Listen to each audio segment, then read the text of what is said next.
नमस्कार दोस्तों। आज हम दोबारा चर्चा करेंगे एक ऐसी कॉमन बीमारी के बारे में जिसके बारे में हम सब ने सुना ही होगा। इसका नाम है माइग्रेन। तो चर्चा के पॉइंट्स होंगे हमारे कि माइग्रेन को पहचाने कैसे,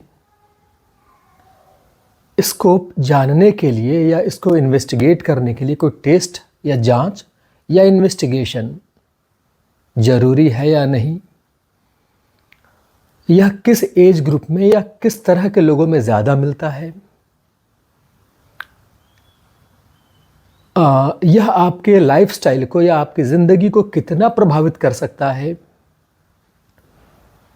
इसका क्योर कैसे होगा, और अगर आपको माइग्रेन नहीं है तो होने से बचें कैसे। जो सबसे इम्पॉर्टेंट चीज़ है कि अगर कोई बीमारी ना हो तो उसको होने से कैसे बचें, इस पे हम चर्चा करेंगे।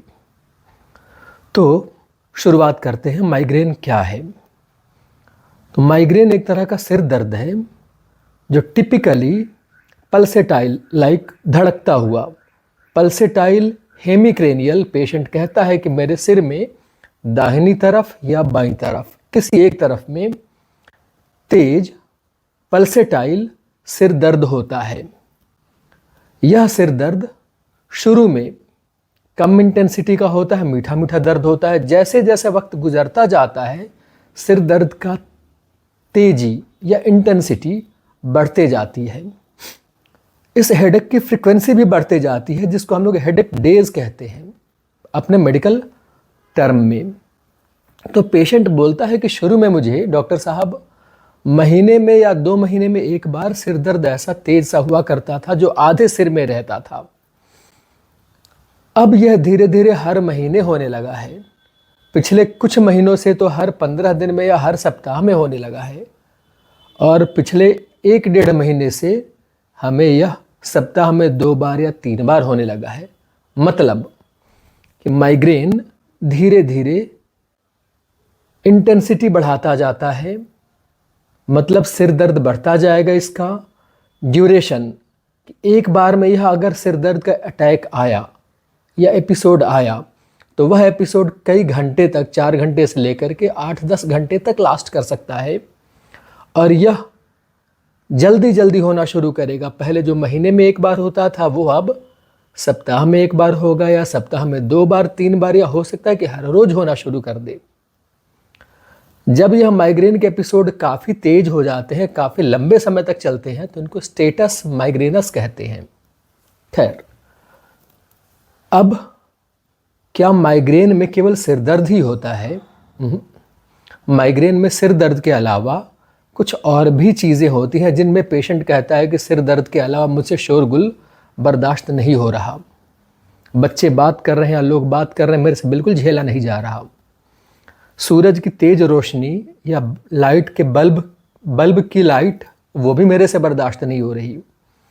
मुझे अंधेरे में अच्छा लग रहा है। सिर दर्द के साथ अब मुझे उल्टी करने का या वॉमिटिंग करने का मन कर रहा है। तो ये सारे लक्षण भी साथ में आते हैं। कुछ मरीज ऐसे होते हैं जिनको सिर दर्द होने से पहले पता चल जाता है कि मुझे माइग्रेन का अटैक आने वाला है। इसको ऑरा कहते हैं, माइग्रेन विथ ऑरा।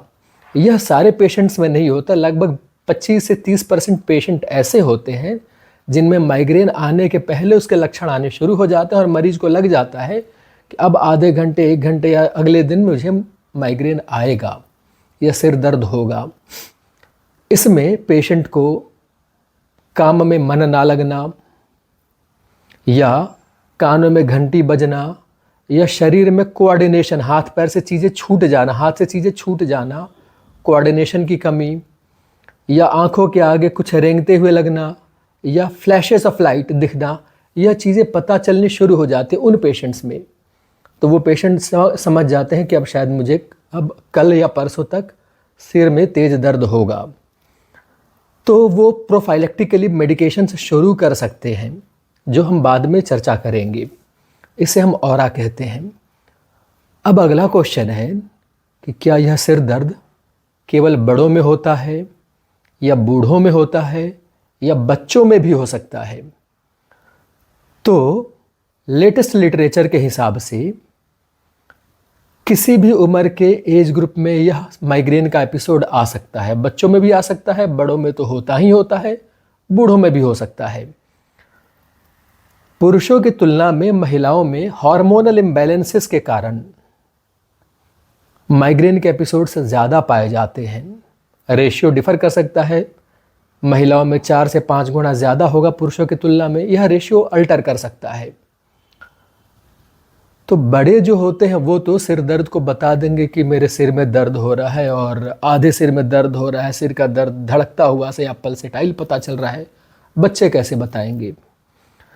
तो बच्चे मैनिफेस्ट करते हैं या कहते हैं कि अब मुझे टीवी देखने का मन नहीं कर रहा, टीवी देखने पर मुझे सिर दर्द बढ़ जा रहा है।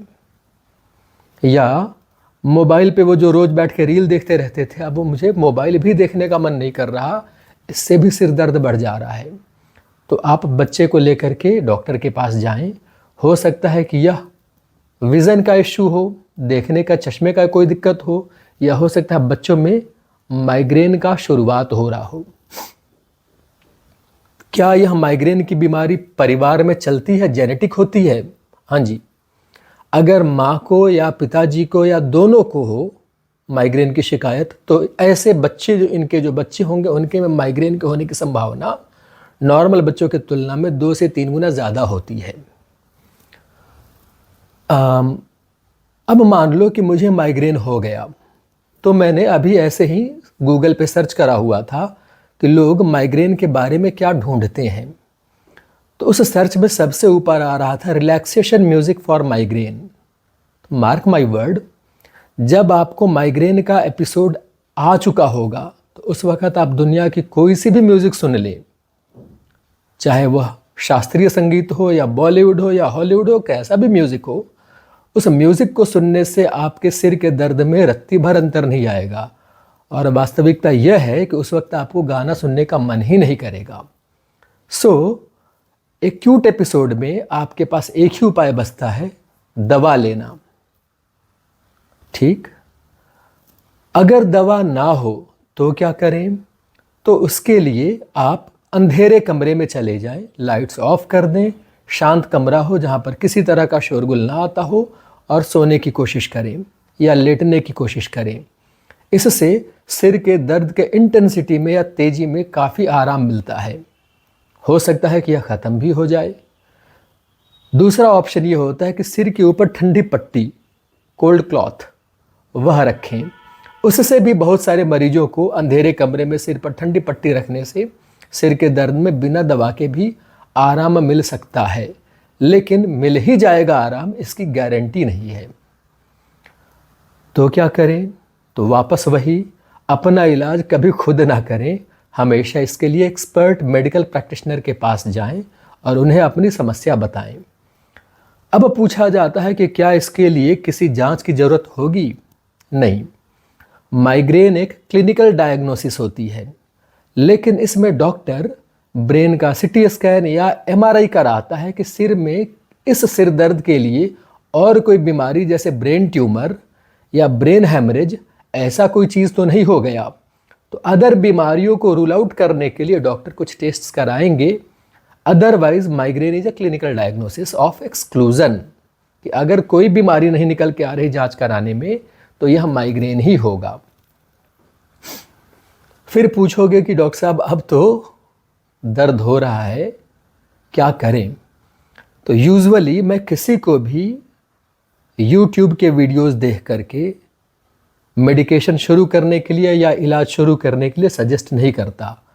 जैसे अगर आपके पास 20,000 का फ़ोन हो और अगर फ़ोन ख़राब हो जाए, तो मैंने आज तक किसी को नहीं देखा कि वो अपने इस 20,000 के फ़ोन को ख़राब होने पर खुद खोल करके बैठ गए हों। तो जब आप अपने 20,000 के फ़ोन पर इतना ध्यान देते हैं तो ऊपर वाले की बनाए हुए इस शरीर को आप खुद से क्यों बैठ के इलाज करना शुरू कर रहे हो? Visit your practitioner near by available. सरकार ने इतने सारे हॉस्पिटल्स खोल रखे हैं, इतनी सारे इंश्योरेंस पॉलिसीज़ हैं, और भारत में मेडिकेयर काफ़ी सस्ता है विदेशों की तुलना में। तो आप एक डॉक्टर के पास पहुंच जाएं। अदरवाइज़ मैं माइग्रेन के प्रूवन पेशेंट्स को इस एपिसोड को एबॉर्ट करने के लिए या ख़त्म करने के लिए मैं यूजुअली नेक्सडॉम करके एक ब्रांडेड मेडिसिन आती है, मैं उसको दिया करता हूँ, जिससे पेशेंट्स को उस वक्त तेज़ दर्द में आराम मिल जाता है। तो यह नेक्सडॉम हो या हेडसेट हो, ये मेडिसिन आप ले सकते हैं, यह ओवर द काउंटर मिलती है और इसके लिए प्रिस्क्रिप्शन की अधिकतर ज़रूरत नहीं पड़ती। अगर वो भी ना हो तो घर में अगर पैरासीटामॉल हो तो आप वह भी 500 या 650 मिलीग्राम का पैरासीटामॉल भी ट्राई कर सकते हैं। इससे भी सिर दर्द के इंटेंसिटी में आराम मिल जाएगा। लेकिन अगर आपको माइग्रेन है तो आपको आगे के एपिसोड्स को एबॉर्ट करने के लिए या वह दोबारा रीअपियर ना हो, इसके लिए कुछ मेडिसिन्स लगातार चलानी पड़ेंगी, जिनको हम बीटा ब्लॉकर कहते हैं, जैसे प्रोप्रानोलॉल, स्लो रिलीज या टाइम्ड रिलीज। यह अलग अलग ब्रांड नेम्स के साथ आता है, अलग अलग स्ट्रेंथ के साथ आता है। तो यूजुअली एडल्ट्स में प्रोप्रानोलॉल टाइम्ड रिलीज 20 मिलीग्राम रात से हम लोग शुरू करते हैं और यह लॉन्ग ड्यूरेशन तक चलता रहता है और इसको धीरे धीरे हम कम करेंगे आफ्टर 6 मंथ्स और एन ईयर। तो इससे पेशेंट को एपिसोड्स जो आते रहते हैं हर सप्ताह में या हर 3 दिन पर, उनकी फ्रीक्वेंसीज कम हो जाती हैं। तो इस तरह से हमारे पास इसके लिए एक्यूट अटैक को कम करने के लिए हेडसेट या नेक्सडॉम की मेडिसिन ले सकते हैं, और अगले एपिसोड ना आए इसके लिए आप beta blocker sustained release form में 20 मिलीग्राम पे शुरू कर सकते हैं। लेकिन बीटा ब्लॉकर अस्थमा के पेशेंट्स में या डायबिटीज़ के पेशेंट्स में नहीं दिए जाते। तो वापस वहीं पर कि कभी अपना इलाज खुद ना शुरू करें, हमेशा अपने near by physician, neurosurgeon, neurologist किसी से भी कंसल्ट करके उसके एडवाइस पे ही दवाइयाँ शुरू करें। अब पूछा जाता है कि हमारे लाइफस्टाइल का माइग्रेन से कोई लेना देना है, हमारे जेंडर का माइग्रेन से कोई लेना देना है? हाँ जी है। अभी मैंने बताया कि महिलाओं में माइग्रेन के एपिसोड्स पुरुषों के तुलना में काफ़ी ज़्यादा होते हैं बिकॉज ऑफ हार्मोनल इम्बैलेंस। महिलाओं में मेंस्ट्रुअल साइकिल शुरू होने के पहले भी, प्रेगनेंसी के दौरान भी यह हार्मोनल इम्बैलेंस के कारण माइग्रेन के एपिसोड्स काफ़ी बढ़ जाते हैं। लेटेस्ट रिसर्च जो आया है पबमेड में या फिर ऑनलाइन जो रिसर्च आर्टिकल्स आते हैं, उसके हिसाब से जो LGBT कम्युनिटी के लोग होते हैं, लेस्बियन, गे, इस कैटेगरी के, उनके में ऑल्दो उनकी संख्या कम है लेकिन उनके में भी यह बीमारी काफ़ी ज़्यादा पाई गई है, माइग्रेन की शिकायत। तो शायद जेंडर से इस बीमारी का कोई एसोसिएशन है जिसके बारे में फर्दर रिसर्च वर्क जारी है। अब पूछा जाएगा कि इसे रोके कैसे? जैसे मुझे माइग्रेन की शिकायत नहीं है, कैसे रोकें? या मुझे माइग्रेन है भी तो हम अपने लाइफस्टाइल में क्या सुधार करें? तो पहला होता है वजन पर नियंत्रण, कि अगर आपका वजन बढ़ेगा तो आप प्रीडिस्पोज्ड होंगे माइग्रेन डेवलप करने के लिए। दूसरा होगा डाइट। कुछ लोगों को स्पेसिफिक खाना खाने के बाद माइग्रेन के एपिसोड्स बढ़ जाते हैं, इसलिए डॉक्टर हर पेशेंट को एक माइग्रेन डायरी मेंटेन करने के लिए कहता है। और आजकल तो मोबाइल पर माइग्रेन डायरी के एप्लीकेशंस भी अवेलेबल हैं, जिसपे कि आप लिख दें फलाने तारीख को मुझे सिर दर्द हुआ, वो हल्का था, अगले तारीख को मुझे सिर दर्द काफ़ी ज़्यादा हुआ जो कि माइग्रेन टाइप का था या माइग्रेन था, मुझे सिर दर्द के लिए दवा नहीं लेनी पड़ी, मुझे माइग्रेन के लिए दवाई लेनी पड़ी। जब माइग्रेन हुआ उसके पहले मैंने यह खाना खाया था, या फिर मैंने काफ़ी लोगों से बातें की थी, या फिर मैंने काफ़ी ज़्यादा वर्कआउट किया हुआ था। तो इससे आपके डॉक्टर को पता चलेगा कि इनके पास महीने में कितने दिन माइग्रेन के एपिसोड्स आ रहे हैं, और उस एपिसोड से पहले क्या खाने से या क्या करने से यह एपिसोड्स प्रिसिपिटेट कर रहे हैं या डेवलप कर रहे हैं। तो माइग्रेन डायरी मैनेजमेंट और headache diary management is very important in such patients. इससे डॉक्टर को और पेशेंट को दोनों को ही क्लू मिलता है कि कौन से फैक्टर्स इसे प्रिसिपिटेट करा रहे हैं। ऐसा भी पाया गया है कि जो लोग वीक में ज़्यादा एक्सर्शनल वर्क करते हैं, उनको वीकेंड तक आते आते सिर दर्द या माइग्रेन के एपिसोड्स आ जाते हैं। तो वीक तो आपका काम करते करते गया और वीकेंड माइग्रेन ले गया।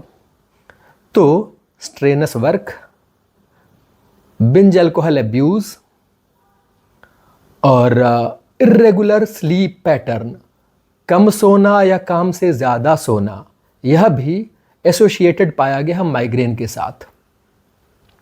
तो अगर हम अपने डाइट को सिंपल रखें, लाइफस्टाइल को रेगुलर रखें कि शाम को या रात में वक्त पे सो जाएंगे, सुबह में 6 घंटे या 7 घंटे की नींद पूरी करके उठ जाएंगे, नियमित तौर पर योग या वर्कआउट करेंगे और एक्सेसिव ऑफ अल्कोहल ऐसे भी it's not good for health से दूर रहेंगे, तो इन सारी चीज़ों को अपना करके हेल्दी लाइफस्टाइल के साथ हम शायद माइग्रेन से बच सकते हैं। ऐसे इस मामले में रिसर्च अभी ऑनगोइंग है। जैसा भी कुछ होगा we will get in touch again. Wishing you all the health and best in future. See you next week. Thank you.